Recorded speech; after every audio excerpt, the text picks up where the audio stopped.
돈이 많이 있다면 여러분은 무엇을 하고 싶으신가요? 이 세상은 돈 때문에 많은 일들이 일어납니다.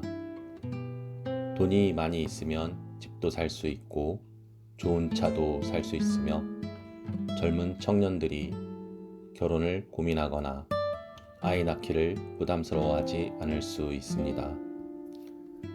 많은 사람들이 돈을 잘 벌고 싶어 하지만 누구나 돈을 잘 벌지는 못합니다. 여러분 반갑습니다. 2027년도에는 여러분과 함께 경제적 자유를 이루고 행복한 부자가 되어 있을 책을 소개하는 남자 유가브리엘입니다. 오늘은 여러분에게 현대지성 출판 조지 S. 클레이슨 지음 바빌론 부자들의 돈 버는 지혜를 소개해 드리겠습니다. 이 책은 부의 본질과 부자가 되는 비결은 무엇인지 알려주는 책입니다. 들어가 보겠습니다. 이 책은 경제적 고난에 빠진 사람들에게 도움이 되고자 하는 작가의 열망에서 탄생하였습니다. 1929년 미국 대공황으로 경제가 붕괴되어 모든 것을 잃은 수백만 가정의 본질적인 경제적 조언과 위로와 희망을 전해주며 선풍적인 인기를 끌었습니다. 바빌론 최고 부자 아카드가 전한 부자가 되는 7가지 비결. 첫 번째, 돈을 모으기 시작하라. 두 번째, 지출을 조절하라. 세 번째, 돈을 불려라.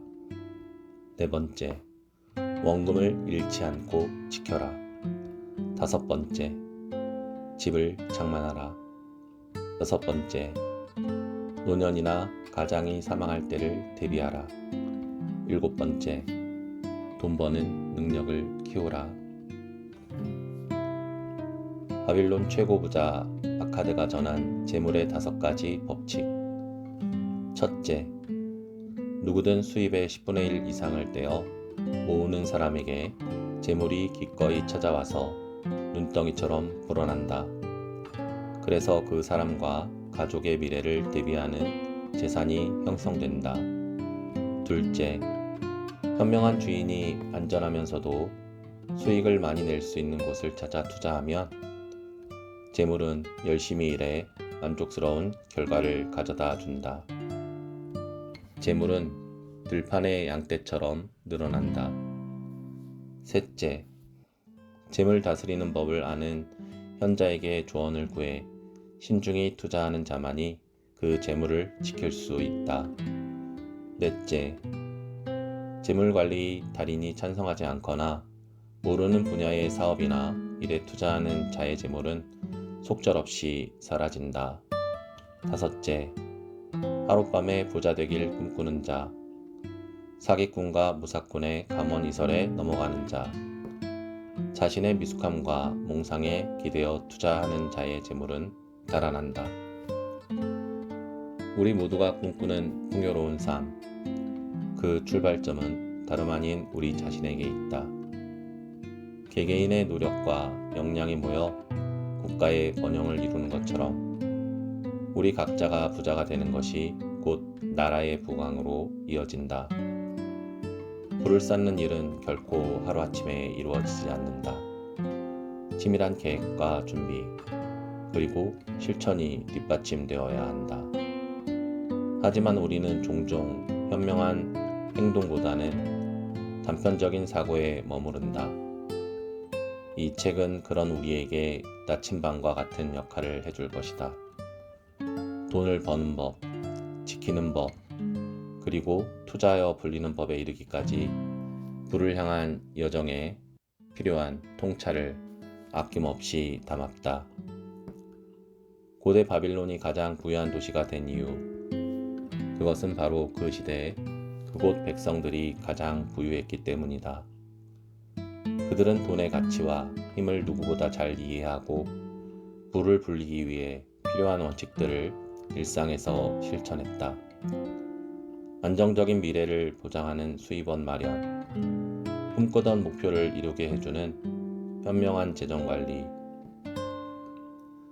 이 모든 것이 고대 바빌론 사람들의 지혜에서 비롯된 것이다. 시대를 뛰어넘는 부의 본질을 담은 이 책을 통해 우리 모두가 풍요로운 삶을 향한 길을 열 수 있을 것이다. 고대 바빌론의 원칙을 되새기고 실천하는 것, 그것이 바로 우리가 원하는 부를 이루는 지름길이 될 것이다. 우리는 단순히 재정적 풍요만이 아닌 삶의 진정한 가치와 균형을 발견하게 될 것이다. 부의 축적은 그 자체가 목적이 아니라 우리의 꿈을 실현하고 더 나은 세상을 만들기 위한 수단임을 깨닫게 될 것이다. 아주 먼 옛날, 아카드라는 막대한 부를 가진 사람이 있었다. 대단한 부자라는 그의 명성은 멀리 퍼졌다. 그는 너그러운 사람으로도 유명했다. 가난한 사람들을 아낌없이 도왔고 가족들에게도 너그러웠다. 인색하지 않았음에도 그의 재산은 해마다 불어났다. 그의 어린 시절 친구들이 그를 찾아와 물었다. 아카드, 너는 우리보다 운이 좋구나. 우리는 아등바등 살아가는데 너는 바빌론에서 가장 큰 부자가 되었잖아. 우리는 가족들이 그저 그런 옷을 입고 우리 형편에 맞는 음식을 먹을 수만 있어도 만족해야 하는데 너는 제일 좋은 옷을 입고 진귀한 음식을 즐길 수 있으니 말이야. 옛날에는 너도 우리와 다를 바 없었잖아. 똑같은 선생님 밑에서 공부했고 똑같은 놀이를 했지. 공부도 놀이도 네가 우리보다 특출나지 않았어. 그런데 세월이 흘러 지금 너는 우리와는 전혀 다른 삶을 살고 있어. 너는 만인의 부러움을 사는 사람이 되었지. 우리가 판단하는 바로는 네가 우리보다 더 열심히 성실히 일한 것도 아니야. 그런데 운명의 여신은 왜 오직 너에게만 삶의 좋은 것들을 허락하고 우리에게는 인색한 걸까? 아카드는 곧장 반박했다. 너희가 젊은 시절 이후 계속 근근히 살아가고 있다면 재산을 모으는 법칙을 배우지 못했거나 그 법칙을 따르지 않았기 때문이야. 운명의 여신은 심술궂어서 누구에게도 계속 좋은 것만 주지는 않아. 수고하지 않고 부를 얻은 거의 모든 이들을 파멸시키지. 쉽게 얻은 돈으로 흥청망청 쓰는 사람들은 받은 걸 모두 금세 탕진해. 빈털터리가 되었는데도 채울 길 없는 욕구와 욕망만 늘어난 셈이지. 한편 운명의 여신 덕분에 재물을 얻고도 수전노처럼 그것을 쌓아두기만 하는 이들도 있어. 그들은 재물을 쌓아둔 채 무서워서 쓰지도 못해. 쓰고 나면 다시 채울 수 없다는 걸 알기 때문이지. 게다가 도둑 맞을까봐 두려워하며 남모를 고통과 공허감에 시달리면서 살아. 땀 흘리지 않고도 재물을 얻어 재산을 불리면서 계속 행복하고 만족스럽게 사는 사람들도 있지. 하지만 그런 사람을 찾기는 무척 어려워. 나조차 소문으로만 들어봤을 뿐이야. 갑자기 유산을 물려받은 사람들을 생각해보면 내 말이 옳다는 걸 알 수 있을 거야. 친구들은 유산을 물려받은 이들을 떠올리며 그의 말이 옳다는 걸 인정했다. 그리고 그에게 어떻게 그렇게 잘 살게 되었는지 설명해달라 청했다. 아카드는 말을 이어나갔다. 젊었을 때 나는 내 주변을 둘러보며 행복한 만족을 주는 모든 좋은 것을 관찰했어. 그리고 재물이 그 모든 것을 가능케 한다는 사실을 깨달았지. 재물은 힘이야. 재물로 많은 일을 할 수 있어. 재물로 최고급 가구를 살 수 있고 재물로 먼 바다를 향해 할 수 있어. 재물로 이국적인 진미를 맛볼 수 있고 재물로 금은 세공사들이 만든 멋진 장신구를 살 수 있지. 재물로 신들을 위한 웅장한 신전을 지을 수도 있어. 재물로 이 모든 것과 더불어 가각을 즐겁게 하고 영혼을 충족시킬 다른 많은 일을 할 수 있어. 그리고 이 모든 걸 깨달은 그때 나는 내 인생에서 좋은 것들을 마음껏 누리겠다고 결심했어. 저 멀리 서서 다른 이들이 즐기는 모습을 부러워하며 바라보고만 있지 않겠다고. 그저 남들 눈에 초라해 보이지 않을 만큼의 옷만 걸치고 살아서는 결코 만족할 수 없다고. 가난한 삶에 순응하지 않겠다고 말이야. 반대로 좋은 것들을 누리는 사람이 되리라 마음먹었지.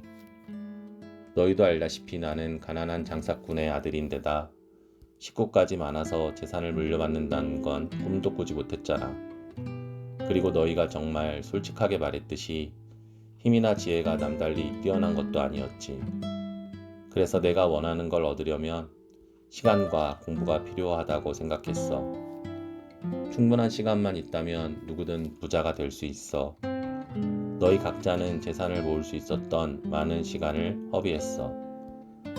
훌륭한 가족 외에는 자랑할 만한 것이 없다는 걸 너희도 인정하겠지? 현명한 스승은 학습에는 두 가지 종류가 있다고 했어. 하나는 배워서 아는 것이고 다른 하나는 모르는 것을 알아내는 방법을 익히는 훈련이야. 나는 재산을 모으는 방법을 터득한 뒤 그것을 내 과제로 삼아 성실히 실천하기로 결심했지. 저 세상으로 떠날 때 충분히 슬퍼할 테니 밝은 태양 아래 사는 동안에는 삶을 만끽하는 게 현명한 처사 아니겠어? 나는 시청에서 필경사 일을 시작했어. 매일 장시간 점토판에 글을 새기고 고된 일이었지. 매주 매달 부지런히 일했지만 수입은 형편없었어. 식비, 위복비, 신들에게 바치는 헌금 등 여러 지출로 수입이 모두 사라졌어. 그러나 나는 결심을 굽히지 않았지. 어느 날 부유한 대공업자 알가미 씨가 시청을 방문해 9번째 법을 베껴달라고 부탁했어. 그는 이틀 안에 가져가야 해. 제 시간 내에 마치면 너나 두 입을 주겠네 라고 말했지. 그래서 나는 열심히 일했지만 법이 너무 길어서 제 시간에 완성하지 못했어. 그는 화를 냈지. 내가 그의 노예였다면 나를 두들겨 팼을 거야. 그러나 시청에서 일하는 나를 함부로 손찌검 하지는 못할 거라는 사실을 알았기에 겁이 나지 않았어. 그래서 그에게 알가미 씨님, 당신은 굉장히 부자잖아요. 나에게 부자가 될 수 있는 방법을 알려주시면 밤새 점토판에 글을 새겨서 해가 뜨기 전까지 완성하겠습니다. 라고 제안했지. 그는 나를 보고 웃더니 배짱이 두둑하군.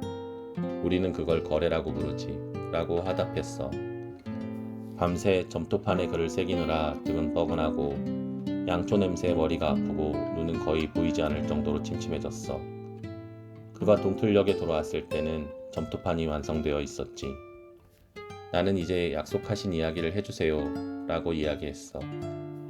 자네가 먼저 약속을 지킨 덕분에 이제 내 차례가 되었군. 원하는 바를 말해주겠네. 노인이 되어가는 나는 말하기를 좋아하지.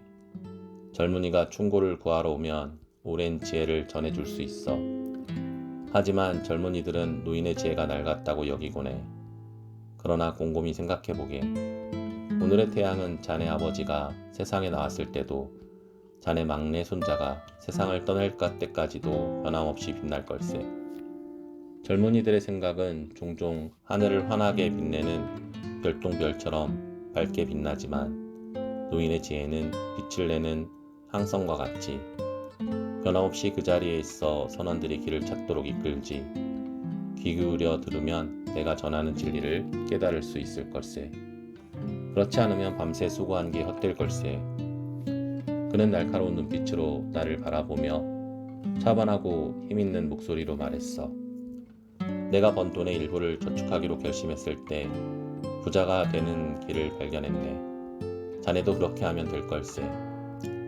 그는 말을 멈추고 나를 뚫어지게 바라보았지. 그게 다예요? 내가 물었어. 그 결심만으로도 양측의 마음이 대금업자의 마음으로 바뀔 수 있었지. 라고 대답했어.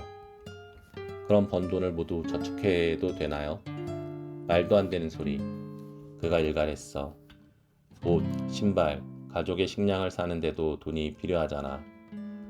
돈을 쓰지 않고는 바빌론에서 살 수 없어. 지난달 수입해서 남은 게 있나? 작년에는 어림도 없지. 여기저기 쓰고 자네에게 남은 건 없어. 멍청한 녀석. 자넨 다른 사람을 위해 일하고 있는 거야. 먹여주고 입혀주는 주인을 위해 일하는 노예나 다름없어. 만약 번 돈의 10분의 1을 저축한다면 10년 후에는 얼마나 모을 수 있겠나? 제 계산이 맞다면 1년치 수입 정도 모을 수 있을 것 같습니다. 반만 맞았어. 모은 돈은 자네를 위해 일하는 노예와 같아. 저축한 동전들도 자네를 위해 돈을 벌어줄 수 있는 새싹이지. 부자가 되려면 저축액이 계속 불어나야 해. 푼돈이라도 불려나가려면 자네가 갈망하는 부를 이룰 수 있을 걸세. 그는 말을 이었어. 내가 자네를 속이고 대가를 주지 않으려 한다고 생각하나? 하지만 내가 가르쳐준 진리를 깨우칠 만한 지혜가 있다면 그 가치는 대가의 1000배도 넘을 걸세. 번 돈의 일부를 꼭 저축하게. 수입이 적어도 최소 10분의 1 이상을 저축해야 해. 형편이 허락한다면 그 이상으로 저축할 수도 있네. 저축액부터 미리 떼어놓고 남은 돈으로 살아가게. 먹을 양식, 자선과 헌금은 충분히 남기되 옷이나 신발은 좀 아껴보라고. 재산은 나무와 같아서 작은 씨앗에서 자라나.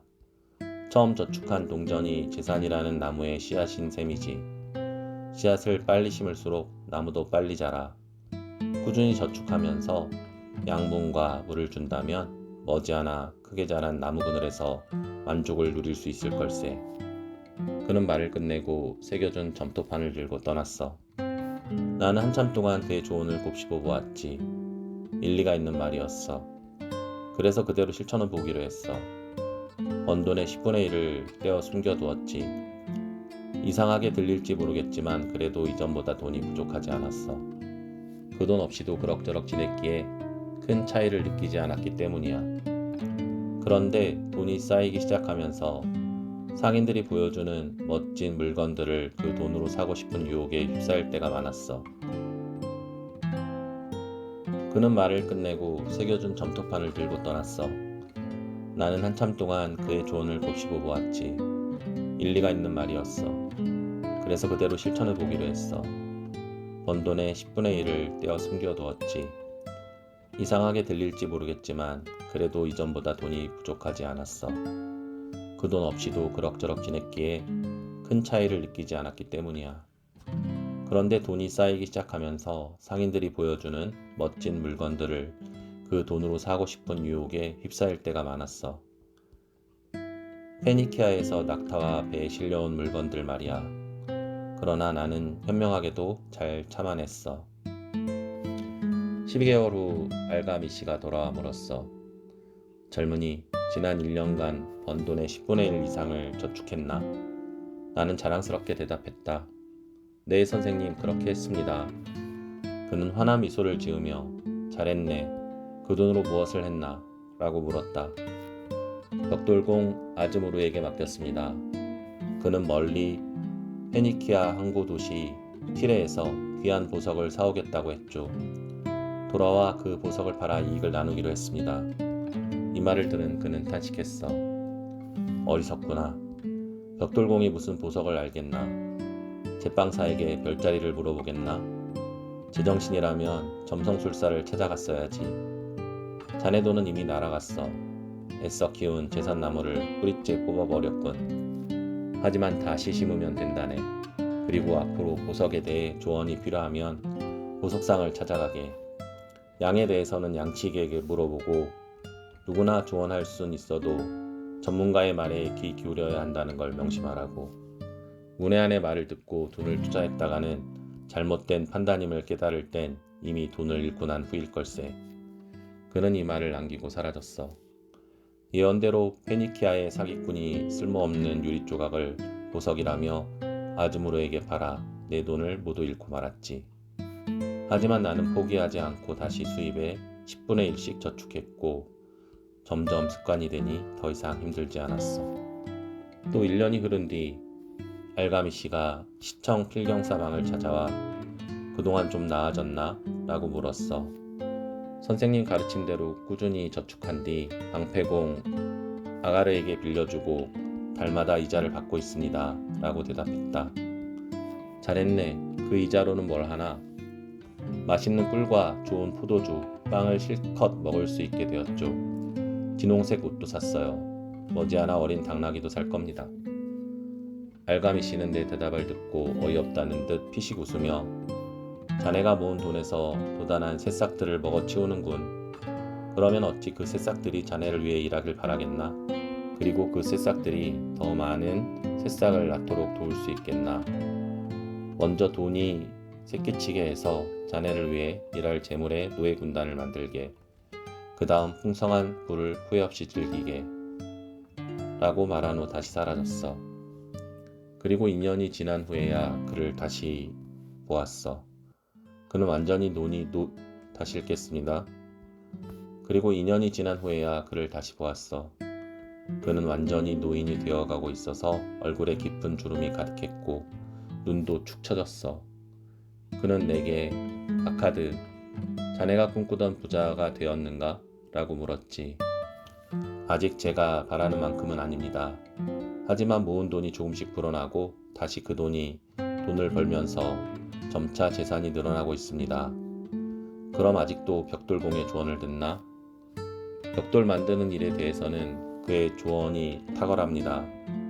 아카드, 자네는 가르침을 잘 익혔군. 맨 먼저 자네는 벌 수 있는 돈보다 적은 돈으로 먹고 사는 법을 배웠어. 그 다음 경험이 많고 유능한 사람에게 조언을 얻는 법을 배웠고, 그리고 마지막으로 돈으로 돈을 버는 법도 배웠어. 돈 버는 법, 모으고 활용하는 비결을 터득한 것이지.